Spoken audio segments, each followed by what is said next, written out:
घर के नौकर ने भुला दी सारी हदें। मेरा नाम दामिनी है और मैं एक हाउसवाइफ हूँ। मेरी उम्र 35 साल है। मेरे पति का नाम राजेश है। वह बिजनेसमैन है। मेरी एक बेटी है, वह हॉस्टल में पढ़ाई करती है। मेरे घर में मेरे अलावा मेरे सास ससुर और मेरे पति रहते हैं। मैं अपने बारे में बताऊँ तो मैं दिखने में काफ़ी खूबसूरत हूँ। मुझे देखकर ऐसा नहीं लगता कि मैं एक शादीशुदा औरत हूँ। मुझे सजना संवरना काफ़ी पसंद है। मैं अपनी शादी के पहले की बात करूँ तो मैं एक आज़ाद लड़की थी। मुझे घूमना फिरना काफ़ी पसंद था। शादी के बाद मेरी ज़िंदगी एकदम से पलट गई क्योंकि मेरे पति अपने बिजनेस में काफ़ी व्यस्त रहते हैं और मुझे ज़्यादा समय नहीं दे पाते हैं। उसका बिजनेस ऐसा था कि वह घर में कम और बिजनेस में ज़्यादा ध्यान देते थे। फिर भी मैं खुश थी। लेकिन एक दिन ऐसा हुआ कि मेरी ज़िंदगी पूरी तरह से बदल गई।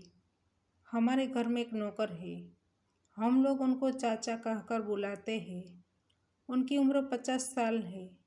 जब मैं शादी करके इस घर में आई, उससे पहले वह यहाँ रहते थे और वह मेरे ससुर के खास आदमी हैं। मेरे ससुर उन पर काफ़ी भरोसा करते हैं। चाचा ने मुझे कभी भी गलत नज़रों से नहीं देखा है। मुझे पता भी नहीं था कि वह मेरे बारे में कुछ गलत सोच रहे होंगे। फिर हुआ ऐसा कि क्या बात बताऊँ।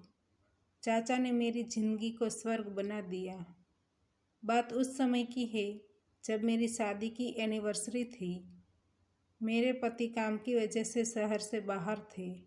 शाम तक वह वापस आने वाले थे। मैंने पूरा घर सजाया था। सब लोग काफ़ी खुश थे। मैंने शाम के खाने के लिए मेरे पति के पसंद की सारी चीज़ें बनाई थी। फिर मैं लाल कलर की साड़ी पहनकर तैयार हो गई। उसमें मैं काफ़ी खूबसूरत लग रही थी। 9 बज गए, फिर 10 बज गए, फिर 11 बज गए। फिर भी मेरे पति का कोई ठिकाना नहीं था। फिर उसने मुझे फ़ोन किया कि मैं नहीं आ पाऊँगा। यह सुनकर मैं काफ़ी दुखी हो गई। तभी चाचा मेरे पास खड़े थे। उसने मुझे कहा, चिंता मत करो, मैं हूँ ना। मैं उनकी बात थोड़ी थोड़ी समझ गई थी। फिर मैं स्माइल करके किचन में चली गई। फिर हम सब लोग ने शाम का खाना खाया। फिर हम सब लोग सो गए। मैंने अपने कमरे में जाकर लाइट बंद कर दी। थोड़ी देर के बाद मेरे कमरे का दरवाज़ा खुलने की आवाज़ आई। कमरे में अंधेरा था, इसलिए मुझे कुछ दिखाई नहीं दे रहा था।